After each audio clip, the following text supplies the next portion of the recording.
Good afternoon and welcome to today's event, which is all about housing's role in creating digitally connected communities.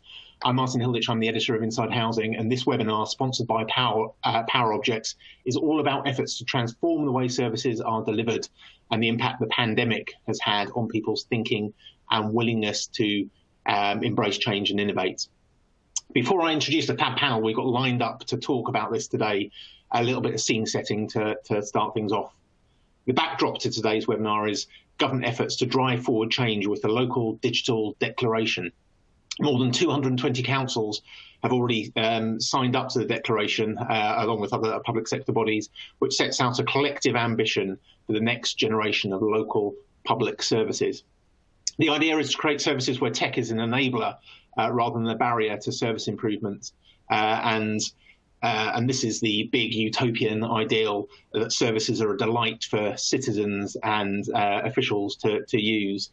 So that's what we're aiming for. That's a big goal. And people who signed up pledged to redesign services that prioritise the need of users above those of professional and organisational silos, and also promised to create the conditions for organisational digital transformation, and challenge all those they work with as well to embrace this local digital declaration. So it's both kind of internal and outward looking as well. It's challenging others to change. It also says that organisations should expect digital working from every member of the workforce, and that they should also be trying new things. So it's all about driving change, but also experimenting, looking at new ways of doing things, and making sure that that's a key part of your culture as an organisation. And yeah, during the pandemic, this webinar is definitely focused on how the pandemic has perhaps accelerated change and made people look at new ways of doing things. And during the pandemic, the government announced £800,000 for councils to encourage them to digitally improve their services, stating how important it was to capitalise on the move during the pandemic from in-person delivery to online. So again, the government thinking that there's an opportunity there to move more quickly and facilitating that a little bit. The aim of today's webinar is to talk about how best to accelerate delivery, what the benefits might be, and to share learning so far during the pandemic. So there's some kind of key outcomes, hopefully, for us from today's webinar. As mentioned, we've got a fantastic panel lined up to talk you through this today and to come up with lots of ideas and generate thinking moving forwards. So we'll be hearing from Gillian McLaren, National Consultancy Manager with TPAS, Paul Neville, Director of Digital and ICT at Waltham Forest Council, and they're one of the signatories of that digital declaration we've just been talking about, Stephen Fulby-Coy, Head of ICT at Yorkshire Housing, and Steve Lyon, Business Development Director for Microsoft Solutions with PowerObjects. So welcome all, and I will move to the presentations very shortly. But before we do that, just a couple of reminders. This is an opportunity for you to ask the questions that are most useful for you in your job and for your organisations. So please do use the Q&A box attached throughout, and I'll pick up on as many questions as possible as we move from the presentations into the question and answer and discussion that follows that. But ask questions all the way through, because I'll be able to pick them up and then factor them into the discussion as we go along. So yeah, just keep going, and any questions that occur to you, just use that Q&A box.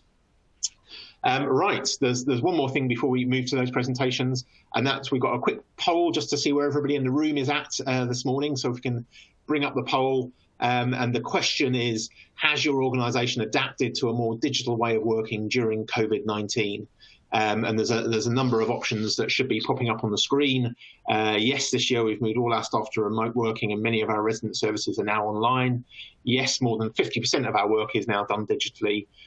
We had things in place before lockdown, or we've got a temporary solution and some way to come before we become more agile. So a range of options there, and it's just to get a little bit of a picture for where everybody is at in the room this morning. So that should have given you a few seconds, hopefully, to click on the option that's most relevant to you.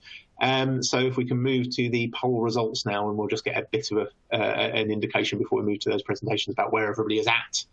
Right, okay. More than 50% is option A. So yes, this year we've moved all our staff to remote working, and many of our resident services are now online. Again, just under 20% saying we had this in place before lockdown, so indicating that kind of speed and pace of change that there's really been this year, and still about 5% of you temporary solutions, some way to go before you become more agile. So a bit of a mix, but certainly an indication that kind of pace of change. A real insight into where you are as an audience this morning. So thank you very much for that. Anyway, that is more than enough from me. I think we've had some problems connecting Gillian so far, so I'm going to start off by moving to Paul from Waltham Forest Council. So thank you all very much. And I will now hand over to Paul. Paul, the floor is yours. Take it away. Good afternoon. Thank you very much for the intro, and very interesting poll, actually. I'm quite interested in those results, and I wonder how that might change across sector. But I'll come back to that in a second. So my name is Paul Neville. I'm the Director of Digital and ICT at the London Borough of Waltham Forest. And I guess the job does what it says on the tin. In other words, my team supports all the services, the hundreds of services that councils deliver, that our borough delivers across our part of North East London. And those are from cleaning the streets, picking up rubbish, to making sure kids can go to school, to social care, you name it, burying, marrying, births, the whole thing. Councils are responsible for all of that stuff, and all of that needs technology. So my team delivers the technology that supports that, but also the front-end digital engagement with our residents, local businesses, even visitors. That's all part of the remit. Now, they told me I could have a slide, so I thought I'd just do one slide.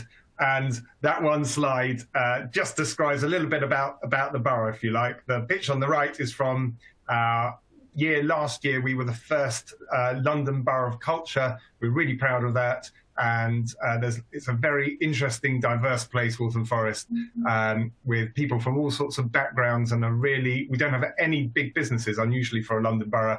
It's a place where lots of micro businesses, loads of culture, artistic and dramatic kind of events and things going on. It's a very exciting place to work. And the picture on the left shows you where we are. So northeast London is a very interesting place. So that gives you just a bit of it, and then the bit at the bottom is actually part of our new strategy, our new corporate strategy, which is all about public service. Now, actually, I joined 4 years ago, and my background is mostly from the commercial sector. Spent many years selling stuff online, doing big kind of technology change. And so I moved for example, selling broadband online or TV packages online to public service. And I think everyone in our council, everyone in our sector is very motivated, especially now, by what we're doing. In fact, when I joined quite a traditional IT setup, and I said to the team on my first day, I'll never forget it, you guys, you're not just doing a bit of coding or doing some techie stuff. You're actually helping sweep the streets. You're helping care for vulnerable children and vulnerable families. You're helping people get married, et cetera, et cetera. And I really believe this is our mission, and this is why we're here. And hopefully I'll come back to that if I've got time right at the end. When I joined, about 20% of front-end services were served digitally, and I knew that was a very important thing to change, especially in the modern world. To date, where we put a lot of effort into improving our digital engagement and the amount of things we can support. And to date, actually, our last data shows us that approximately 86% of front-end services are digitally served today. So we're really proud of that transformation. One of the first things I did, actually, was think about that e-commerce background that I had and see how we could use that in a council. So we actually set up an e-commerce business where, for some of the things that councils can be very much trusted to do, but actually they're not part of a free service, we could really help residents for a reasonable price. So we have an e-commerce business. It currently turns a good revenue for the council, which is very, very important, and to fund those actually crucial services. And so we have people who do gardening, who help put together IKEA furniture, that kind of stuff. And it's a real good business that we're growing for the greater good as well. Really important if you come into an environment like a council where there's a lot of legacy services which really needed modernization. So I spent a lot of my time, especially at the beginning, trying to make sure we could at least stabilize some services which perhaps weren't performing as they should be. And also, and I'll come back to this, making sure they were secure and really managing those suppliers as they should be, putting some commercial best practice in place. I've put a lot of time into that. And then really starting to think about what our new strategy would be. So in September 2018, our local cabinet, the borough cabinet, approved our new digital technology strategy. And at the same time, we signed actually the local digital declaration, as already mentioned. And we're really proud to be doing what we're doing and developing in the open and sharing the things that we're learning with other people in the sector and beyond. And key for us was to make sure not only we stabilize the old, but we prepared the council for the future. And that's really about technology, but also about digital skills and making sure everyone has those skills to engage in the future.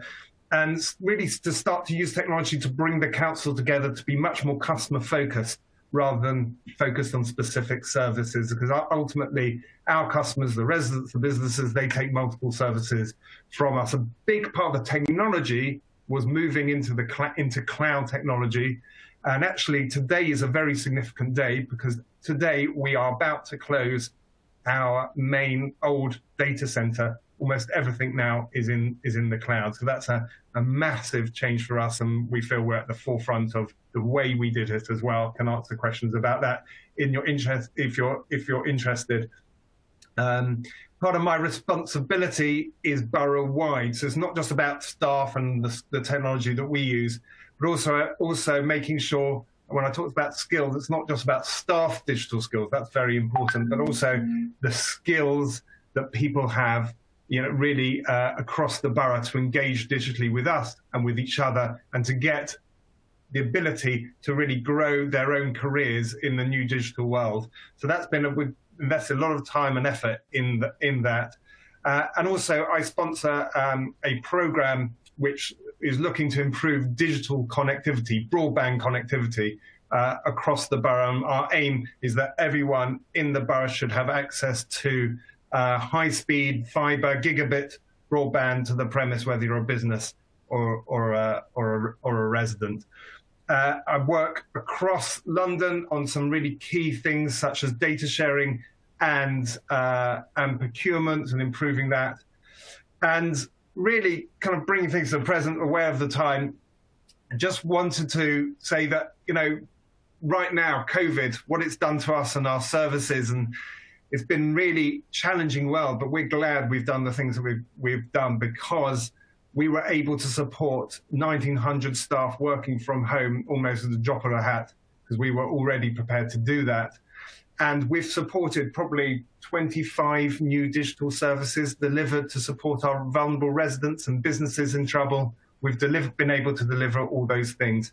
Right now, big focus is cybersecurity. Obviously, unfortunately, councils, like everyone else, are under attack. And we're very, very focused on exploiting what we've done and making sure our digital presence is ready now, has been so important in this crisis, but is able to support people for the future. I haven't mentioned anything about housing, and this is Inside Housing. So I should say that we have a digital program to support our housing services as a very significant investment, and we're really proud of that. And actually one of the key parts of our connectivity program is that we are intending to deliver low-cost fibre broadband to residents of council housing in a relatively short period, mostly focusing next year. So we're really excited about that as well. Loads to talk about, happy to answer questions. But COVID has been so challenging, but it's provided new opportunities to really transform, build on our past transformations, and to transform services for the benefit of our residents and businesses for the future. Thank you.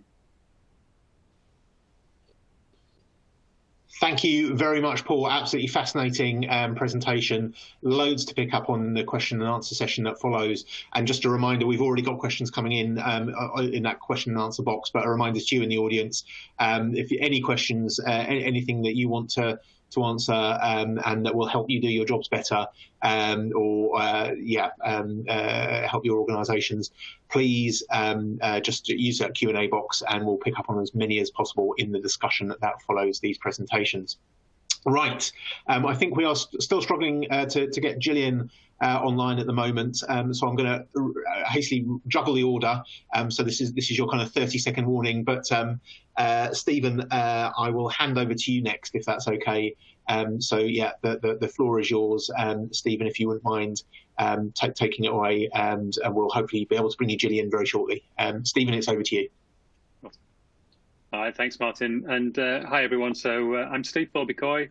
I am head of ICT at Yorkshire Housing, and hopefully you'll see some slides as well. So like many housing organisations at the moment, Yorkshire Housing is on a transformation journey, and technology, of course, is a really key enabler of all of that. So I joined Yorkshire Housing about 18 months ago, just a month after our new CEO, Nick Atkin, joined. There have been various senior management changes during that time, so many of us have inherited actually the transformation journey that the organisation's on. It was originally branded Tomorrow's Yorkshire, but actually when we looked at it, we thought it was more about modernising the business and our customer experience to really meet today's expectations rather than being a lot about the future. So it quickly became today's Yorkshire. Our journey started about 4 years ago. We sought out a technology partner to really enable our processes. So we set out our requirements, our problem statement, if you like, at a very high level back in 2017. And then, as I said, the project team, some of the senior leaders moved on, and a new team picked all of those things up in 2018, and the program continued. PowerObjects with Microsoft Dynamics 365 as the solution were awarded a fixed price and a fixed scope contract in March 2019. And at that point, we still have contracted go-live dates of February 2020 and August 2020, so really tight in terms of the contract there. And Dynamics wasn't specified as part of our procurement. It was very much come to us with your solution to our problems, really. The impact of COVID on the August go-live delayed us by about a month, and we're working towards a really large release in November this year. So that's a couple of months, well, not a couple of months away now, a couple of weeks away now. We're kind of acutely aware that many of our colleagues and customers are in Tier 3 regions at the moment. I am in South Yorkshire, for example. West Yorkshire may be by next week. And that might have a bit of an impact on us and the way we move things forward. Obviously, we've got lots of people working really, really hard towards that. Let's move the slide on.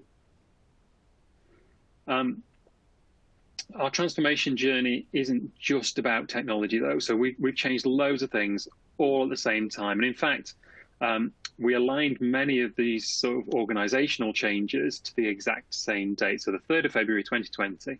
On the 3rd of February 2020, many of my customer service colleagues in particular had a new job. They had a new manager. They had a new team. They had a new device. They had this new core system in Dynamics. And they had no offices to go to anymore because we've closed down all of our local offices and hubs. They were very much told to go and work anywhere that made sense for them to work, and at any time, really. So that was February, and pretty hectic, as you can imagine, and lots of build up towards that. Lots of things happening. We've also had some of the new systems that we've put in place at the same sort of time as well. So lots of change all happening at the same time. And I'll be interested to get the perspective of some of the change people that are on the call today, because when I first came along and saw all this happening at the same time, I thought, oh, that's quite a challenge to align any of this kind of structural stuff to a tech drop. But there you go. That's what we decided to do. I'm just trying to move the slide on. There it is. So COVID came along, And we invoked our business continuity plans. The country went into lockdown. I'm sure you implemented yours plans too. From a tech perspective, we were really well placed actually. And I don't want this to come across as particularly smug or anything, but the work that the team had been doing over a number of years to enable that kind of agile or flexible working went from being a nice to have to being absolutely vital. And if any of you have heard our chief exec, Nick Atkins, speak, you might have heard him say, work is something you do, not somewhere you go. And we've been putting the building blocks in place to enable that actually for a few years, so even before Nick arrived. Moving to the cloud with Dynamics, with other Microsoft products, has really enabled us to work from anywhere with an internet connection. We were fortunate in that we procured new laptops, new tablets, new mobile phones for everyone in the business. This was a decision that we took probably about this time last year, actually. We started rolling out devices in December. So originally the plan through the transformation program had just been to kind of equip customer services colleagues to be able to work from anywhere. And we'd kind of roll something out over a long period of time. But actually, we plan to have everyone equipped by the end of June this year. And so we just had to pull some of that schedule forward a little bit. We had to keep our suppliers on their toes, and we actually managed to sort everyone out by the end of April. We already had Office 365. We were already using Teams to some extent, not as massively as we do now. We'd already used SharePoint for quite a long time. We already had remote access to our legacy systems, so we use things like Orchard Housing and open accounts and things.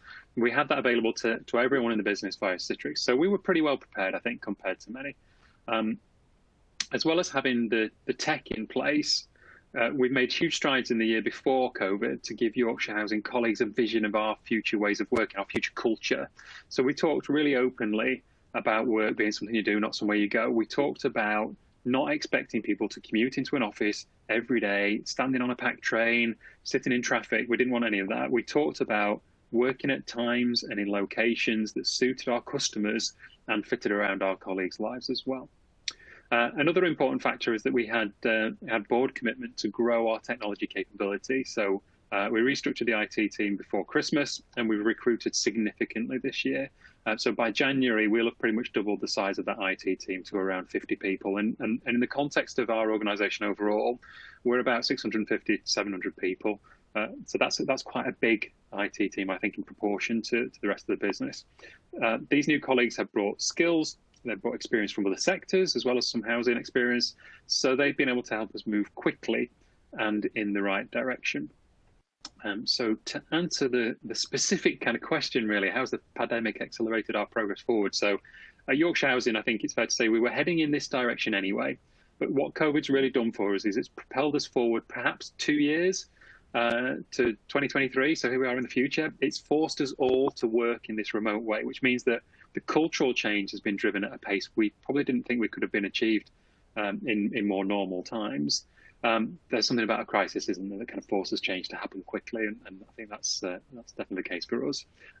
We're very much still on a journey. We want to be the most innovative housing organisation in the country. We want to fundamentally change the way our services are delivered from being a very reactive service to being a much more proactive or preemptive one. We want to prevent things from going wrong rather than having to react when things do go wrong. So our business model, I think, as a housing organisation, seems to be based on failure quite a lot. And that's not a great starting point for a fantastic customer experience, is it? If people only call you when things go wrong. We've still got a long way to go on our journey, I think it's fair to say. So we're probably going to be implementing more Dynamics capability for the next few years. We see it as a capability, actually, rather than an off-the-shelf product. And that's quite a different way of looking at your key business systems. So we want to use Dynamics as our platform for future innovation. We need to put the kind of foundations in now, but we want to use smart homes technology to help us move to that much more proactive service model. We know that this will mean sort of gathering and analyzing huge data sets, maybe using machine learning and AI in the future to help with decision making. We believe that Dynamics and that move to the cloud will enable that really quickly, and that's a really important point. Our technology has been a key enabler. It's provided us with a platform, a capability we didn't realize we had before, but we've also grown the team and we've invested in the technology and change so that we can deliver things.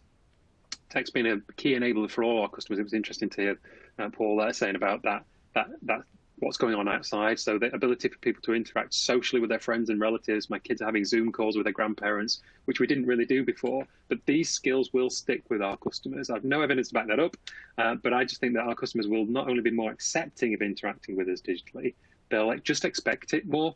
They'll just expect it. We've all had challenges, of course, for remote working, whether that's been about homeschooling or working from home, or for others that's been about isolation, and I'm sure you've all been involved in lots of discussions around that. We've really helped people with their mental health and trying to do more around well-being, and I think that's again, that's probably the direction we were heading anyway as an organisation, but COVID's really challenged us to think about those things more. And I think we're probably a bit more agile in terms of our mindset too. I'm just really conscious of time. So just to quickly sort of sum up, technology is not the only enabler. I've been really struck by how much of a difference it makes when your colleagues are all pulling in the same direction. So I'm not from Yorkshire originally, but I often hear it'll be right. And those of you from Yorkshire will know that I'm pronouncing that badly. We talk about complex problems, difficult challenge, and we finish that conversation with it'll be right. And the people go ahead and they sort things out. And that pragmatic Yorkshire attitude sees us through so much, and it's seeing us through COVID at the moment. So I've given you a fairly brief answer to a really difficult, complex question. I could talk for ages, and I'm conscious that I won't do that. So if anybody has any questions, I'm happy to answer them, and maybe later at another point as well. So thanks very much for listening, and I look forward to the Q&A, and I think I'm handing back to Martin now. Thank you very much, Stephen. Yeah, loads to pick up on, and yeah, there are lots of questions coming in already, which we'll try to get through as many of as possible in the discussion that follows this. But do please keep using that Q&A box, and we'll try and get through as many as possible in the discussion afterwards. Right, I believe we have got Gillian on the line, so I'm hoping I can now move to Gillian, and that we'll be clicking through her presentation for her. So with a bit of luck, Gillian, it is over to you. Hi, Martin. I hope everyone can hear me okay.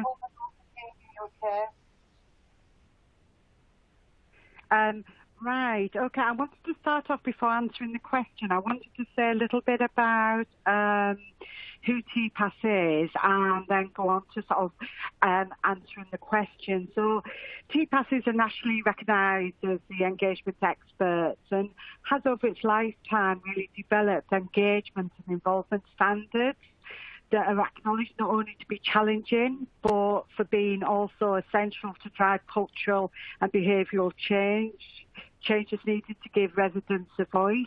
We have over 230 members, and we cover about 2.3 million homes across England. Now more than ever, it's really expected that social housing providers will really hear and act on what their customers are telling them, and about the services they receive, and that providers really need to be able to demonstrate that they are listening and have been listened to. The regulator of social housing has made it really clear and echoed the sentiment in the Social Housing Green Paper, a new deal for social housing. And at TPAS, we've been at the forefront of this message for well over 30 years. And we'd be pleased to be working alongside not only our members, but organisations across the sector to explore how best to achieve what's expected. We've always been encouraging providers to think much more imaginatively about how they can engage and hear tenants' voices. And we help to translate that into structures and resources to deliver really tangible outcomes. Our work remains very focused on the key purpose of engagement and influence and activity, and is centred around three outcomes: improving services, improving value for money, and building stronger communities. But in answer to the question that's been raised today, since the pandemic started in March this year, we feel, and I feel very much, that the world's been turned upside down. The sector's been catapulted into the digital world for both its services and its engagement. there were lots of organisations out there starting to do the work, like we've already heard, but I think this has really catapulted the whole of the digital world forward for many. Many people who were engaged before the pandemic were used to actually being engaged through face-to-face meetings. They tended to come from sort of an older generation. The motivations for getting involved were very much about the influencing and challenging, but it was also much more about companionship, meeting new people and seeing new things. Some organisations we're already looking at, and we've heard some really good examples today about a much more blended framework for engagement, which included a lot more of that virtual forums, texting, virtual conversations. And it could clearly be seen, and we were seeing within the sector, that outcomes from these types of engagement were reaching a much more diverse range of tenants in the community. So people who didn't or could not come along to meetings were able to get much more involved and have their voice heard. Now, virtual is the norm, with only a few organisations out there still doing some socially distanced meetings around engagement, and particularly those meetings are with the more vulnerable parts of our communities. The virtual world has led to people seeing others in a much more informal setting. So, for example, when you can access through different platforms, you see people's children, you see people's pets, and rather than the sterile boardroom or meeting room, this can lead to a much more comfortable, different type of relationship being formed. And as one tenant quoted to me just this week when I was asking about sort of virtual meetings, they said it's much more easier to be part of a virtual round table than it was to actually walk into a boardroom full of strangers. So being catapulted forward, lots of co-regulation and scrutiny functions have moved online for many organisations in a way which would have taken months or years to do beforehand. And reports from these meetings moving online have suggested that they're a lot more focused, they're a lot quicker, there are speedier actions and much more accountable. But it's also exposed that many out there either do not have digital access, or if they do, they do not have the confidence to actually use some of those digital platforms and come online. So these are the types of areas that need to be addressed moving forward. Both organisations, tenants, residents and communities have been able to react much quicker and flexible in this new world. And I find that we can hear lots of different voices through this. Virtual meetings for tenants and residents are a lot quicker, and they're actually more efficient in the sense that people are not having to travel either long distances to get to meetings and to hold them. So that, although can be seen as an advantage, can also be seen as a barrier. We managed to hold only sort of the other day a virtual meeting, which was a warm-up to the white paper. And we had over 140 tenants and staff from across the country taking part. Normally, to get those sort of people together, you'd be talking about trying to organise a full conference for that kind of attendance. And some of those tenants that actually were attending that, it was their first time utilising a virtual platform. So we were really proud to have helped in some way to support this movement. Organisations we've worked with have already been training tenants as digital champions to support others to become confident and get online. But I think the key challenges for the sector moving forward are to have the right infrastructure in place, to make sure that people can access the right resources, equipment, cost towards internet access, that skills are developed to ensure confidence building for those to go online. we need to close the gap between those that are able to access the internet and those that can't. And it's about having the right culture internally and being able to deliver the clear purpose. And finally, we feel at TPAS that digital's here to stay. And it's a huge opportunity for engagement. It offers so much flexibility, and we can capitalise as a sector on talking to those tenants that we haven't in the past been able to reach, making it much faster and more convenient. So I'd like to thank you for giving me this opportunity to talk through where TPAS is coming through, and to hopefully have answered that question in some sort of way. And I really look forward to hearing the questions coming from the audience. So thank you for that opportunity. Thanks very much, Gillian. Much appreciated. Yeah, great presentation. And yeah, there are lots of questions coming through. And just a final reminder before we move into the discussions after the last presentation to use that Q&A box, and we'll get through as many questions as possible in that discussion. Thank you, Gillian. Steve, I am going to hand over to you. Please take it away. Steve, it's over to you. Hi, everybody. Hello from Tier 3 Nottingham. As from tomorrow. Great to hear 3 really positive stories so far, and I'll just quickly kind of sum up some of those themes and pick out some of those areas that other people have mentioned as well. So yes, so I work for PowerObjects. We work in the housing sector, but across all sorts of different sectors, all sorts of different businesses and organisations, all facing transformational type change.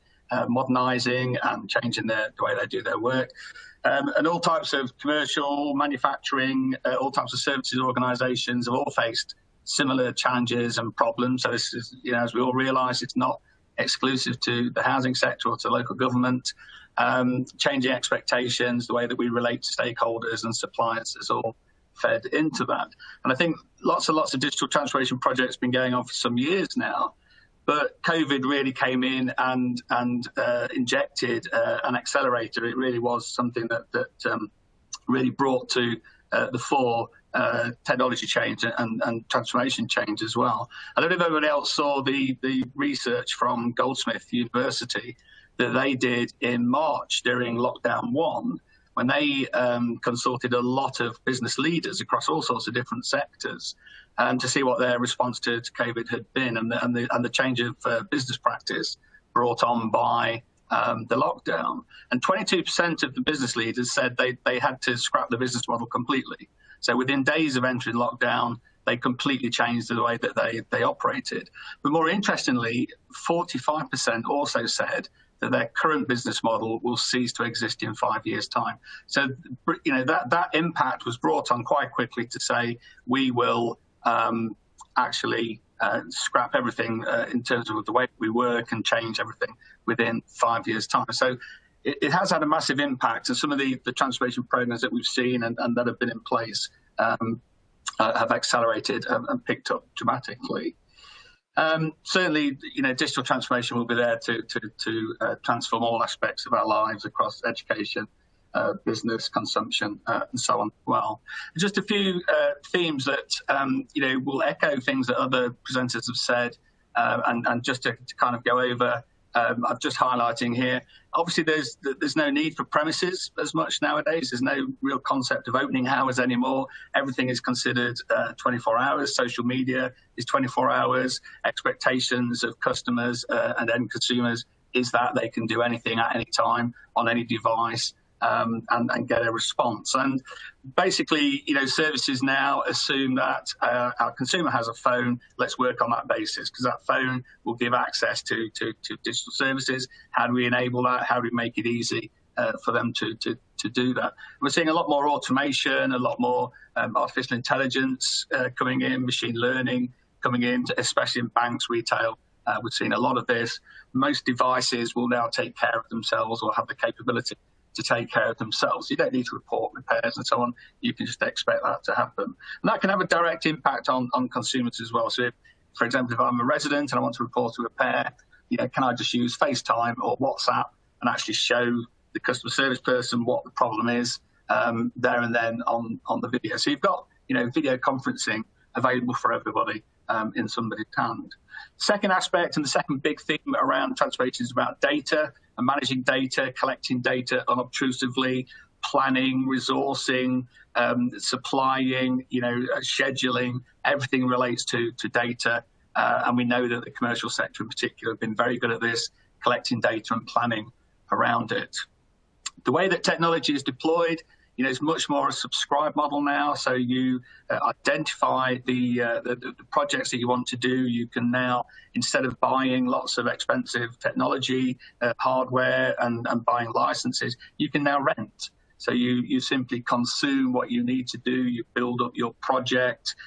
You can take ownership of it, empower your own teams. It's much more of a different response and attitude to technology than they used to be.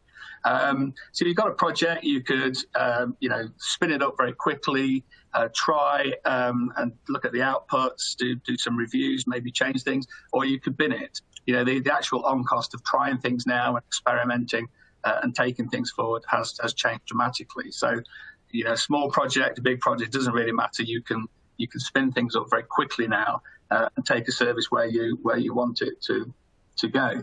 And that relationship between cloud platforms and the internet and the connectivity that comes from those has been quite crucial to that change in the way of thinking. So organizations like ourselves become much more focused on business change and the way that people want to work, looking at managing variety and demand, rather than just simply saying, here's a product, how can we squeeze it into your requirements? And the fourth theme, and this touches on some of the words that Gillian had as well, is about looking at access to services as a digital need. So there's no point having great digital services if people can't access them.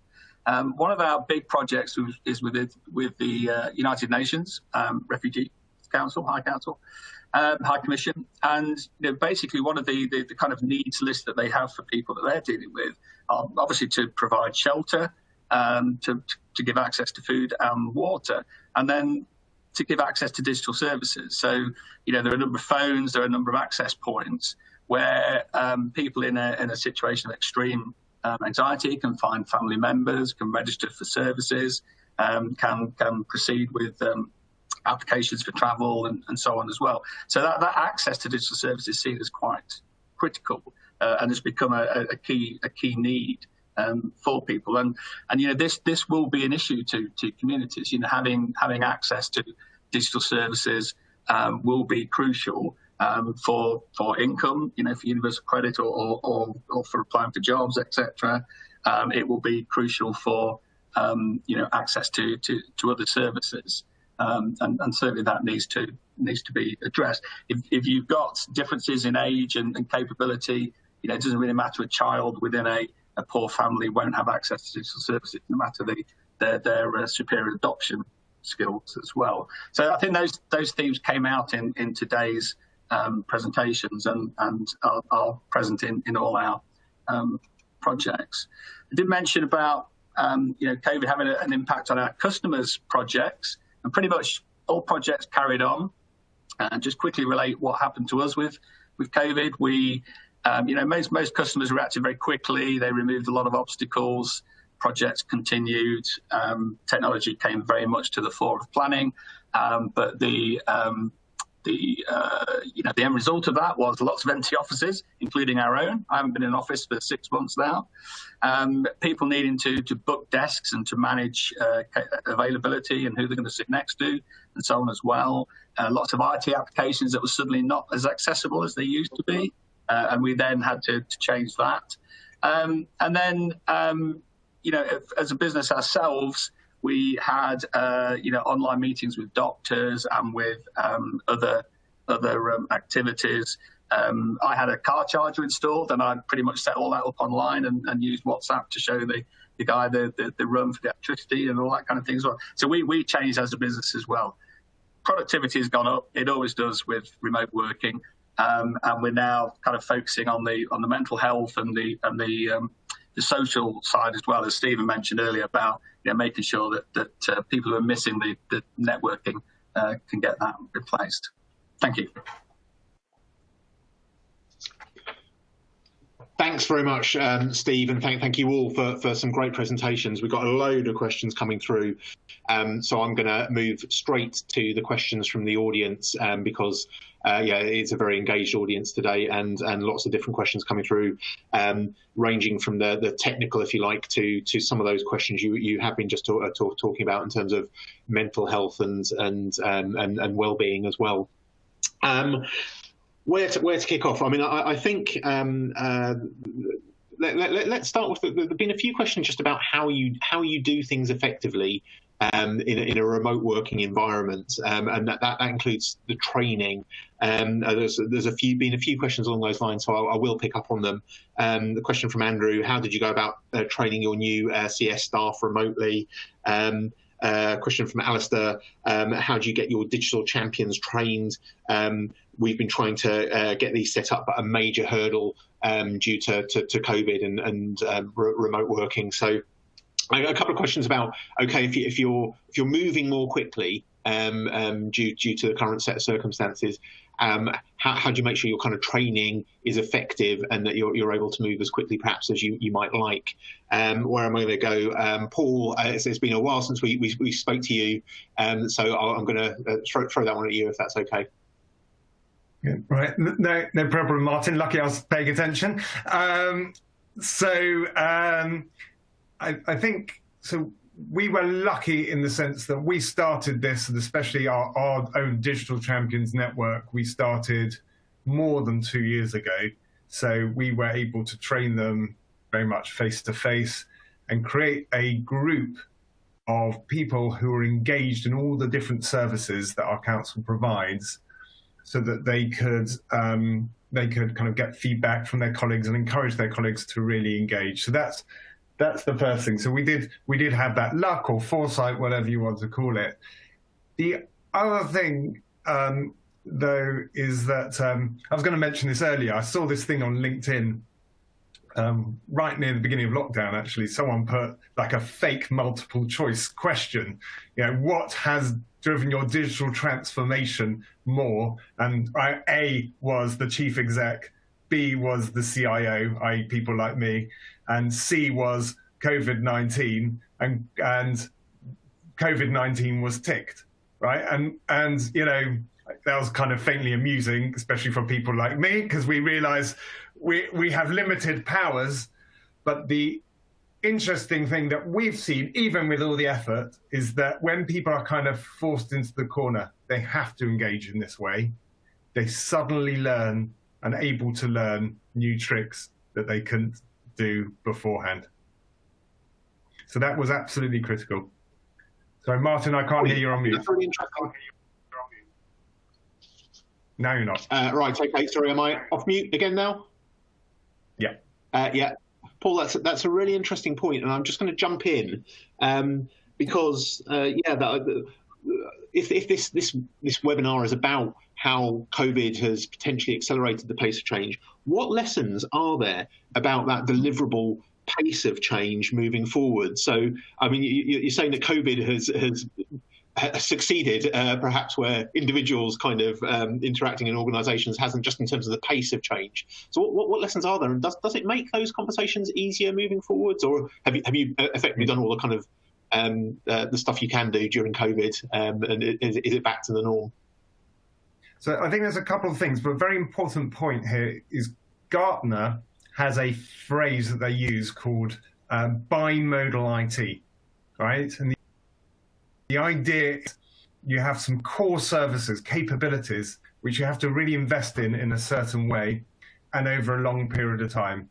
And that enables you then to have kind of an outer circle where you can react quickly and be really innovative and agile in the way you respond.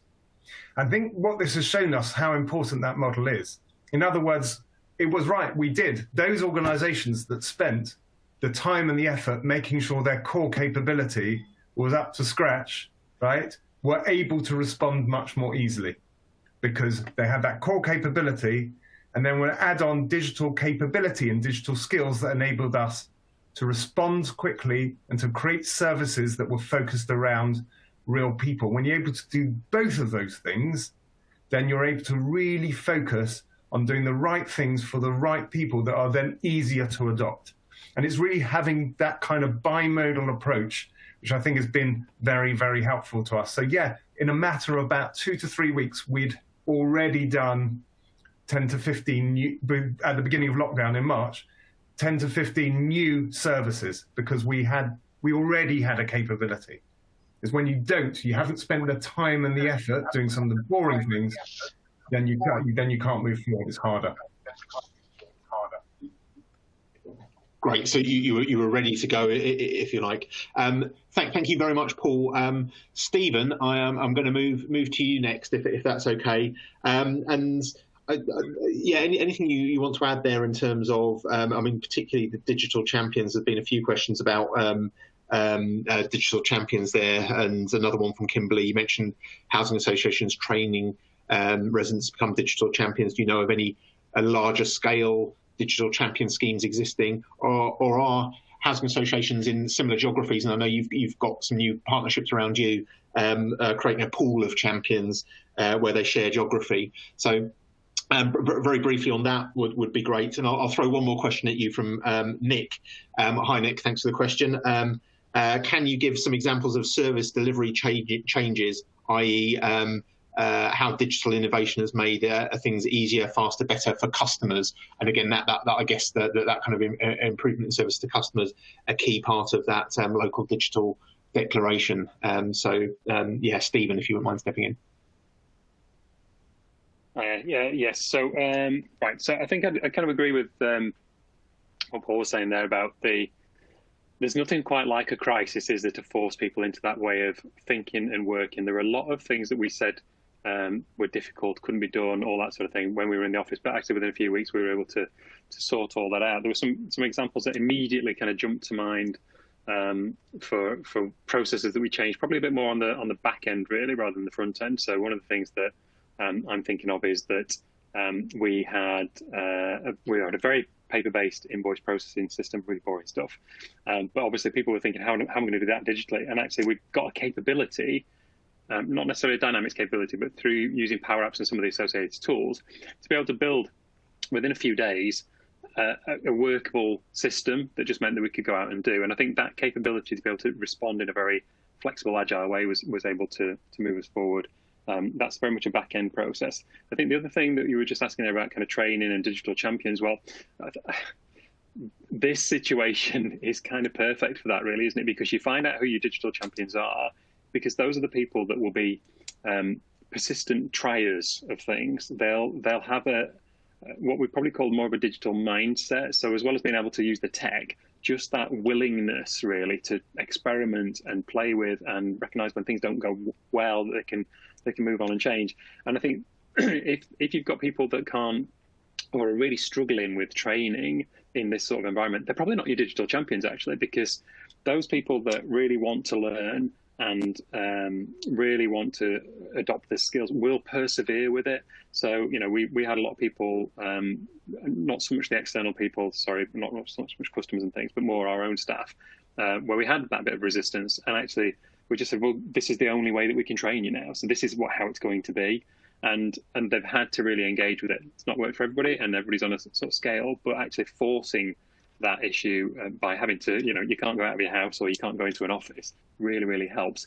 I think it's tougher in communities, but actually because we've done that with our staff, when they're out there talking to our customers, they have their own sense of, well, I've been on this journey too, and they can put that across into those to those customers to go, actually, did you know you could do this online? So, for example, we're training in the next couple of weeks lots of our repairs operatives on Dynamics, because that's part of the rollout that's coming next. They've all got smartphones, they've had them for a while. As they're going in and out of people's properties, they are then having that conversation and going, oh, do you know you can do that online? You don't have to ring up anymore. You'll be in the queue for ages doing that. Why don't you just go on and do the form? So they become your sort of internal champions. I don't know if that helps with the question at all. Is that okay? That's brilliant. Yeah, no, that really helps. Thank you very much, Stephen. Really thorough answer to those questions. Steve, I might come to you next, and just I mean, any thoughts on the discussion so far, and also a question. I won't read out the name, but it's about we're still stuck in opening hours 8:45 to 5 p.m. and outside of those areas it's emergencies and online forms. And how do I, as a frontline customer services operative, influence my organisation? So how do you go about having those conversations inside an organisation? And I mean, that sounds like a digital champion. How do you make sure those voices get heard as well? So Steve, I'll bring you in now. Yes. How do you convince your senior management to take on a project? It's quite difficult. I did respond to you, Emily, on that question as well online. The answer really is data. So try and drag the data into the discussion. If you can analyse the data about what calls are being made, when they're being made, what nature of the calls being made to the emergency service out of hours. It's trying to drive from that variety that you're getting in the calls. How do we analyse that? How do we break it down? And also, there are use stories out there. There are use cases. So there are reference stories, organisations that have transformed, especially out of the sector, that are showing much more of an uptake on this. The business case really is about what costs are involved in not responding at an appropriate time. We all know Monday morning is a really busy time. Lots and lots of people bringing in about stuff that's happened over the weekend. How much of that could we have actually dealt with? If we had a virtual assistant, or if we had AI running, triaging stuff, arranging things, so much more that we could do around that. And it's laying that evidence out in terms of a business case. Is where the hard work is. Yeah, thanks very much. So, yes, some hard yards, but you can get there. Thanks, Steve. Gillian, I'm going to bring you in as well, if that's okay. We are fast running out of time, so but an important question about. I mean, you talked about the sector being catapulted into the digital world, and certainly that survey at the start does suggest a very fast pace of change. Question here from Geraint. What should housing associations, social landlords be doing more of to help encourage and support tenants to utilise more of technology and I guess kind of cope with that pace of change perhaps and make sure that it is inclusive. So Gillian, it's over to you. We've got a couple of minutes, so it's not a huge amount of time left, but if you wouldn't mind just talking us through that would be great. Sorry. I think hello. I think there's a couple of things there. I think it's about people not making assumptions based on perceptions, particularly about, say, people's age, that they won't know how to use equipment. I think there's some fantastic examples out there of how housing organisations have actually done a lot of one-to-one virtual training and confidence building with tenants and communities about using the different virtual platforms. And I think one of the biggest things that housing organisations can do is reinvest some of the budget that they have for things like out-of-pocket expenses around engagement and actually put that into staff time and resources to actually build the confidence of the communities out there for those that need it and really understand the support from their perspective, not what the organisations think they want. Thanks, Gillian. And there's a question from Mark, just a kind of yes/no maybe, but because I think you've answered some of how that can be addressed. But before the pandemic, digitally excluded figures were high and the gap was wide. Do you think that kind of acceleration has widened the gap, or has it narrowed it, do you think, because people have been more willing to embrace it? Where do you think we currently are?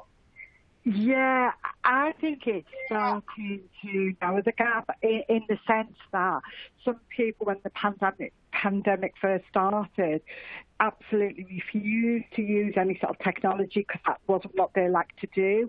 And I've got a perfect example of a chair of a local scrutiny group who would never use technology, laptops, anything else, and is now an expert on Zoom and virtual meetings. And that's because she realised that for her to continue doing what she wanted to do, she'd have to learn those new skills. So I think there's that side of it. I mean, I think the other side of it's going to be those people that hopefully are not going to be left behind. So that's where I think organisations need to put some resources in, and it might be about getting the right technologies like tablets and things, because people don't have access to computers now at their local libraries because of the pandemic. So I think it's about looking at what people require from a resource perspective, but also what people require from a confidence perspective as well. Thanks very much, Gillian. And I'm really afraid we've hit the hour mark. I know by the sounds of it, Steve, you've been answering some questions in the panel. I really appreciate such a great series of presentations. We've had a couple of people in the question and answer box saying great presentation, so it's a very polite and complimentary audience. So thank you very much. Thank you all to all the panelists for absolutely great contributions. And some really interesting replies to some of those questions that were coming in as well. Thank you all very much. Thank you to you, the audience, for tuning in, for sending in so many questions. Hopefully we've got through a decent kind of cross-section and decent feel for what you've been asking. Thank you all very much for tuning in. And I should also say, as we round off as well, this wouldn't have been possible without our sponsors. So thank you very much to PowerObjects and for the sponsorship and for enabling a really fascinating and important, I think, session today. So that pretty much rounds off the session. Thank you all once again for tuning in. Hope you enjoyed it. Hope it was useful, and see you all again very soon with a bit of luck. Thank you very much.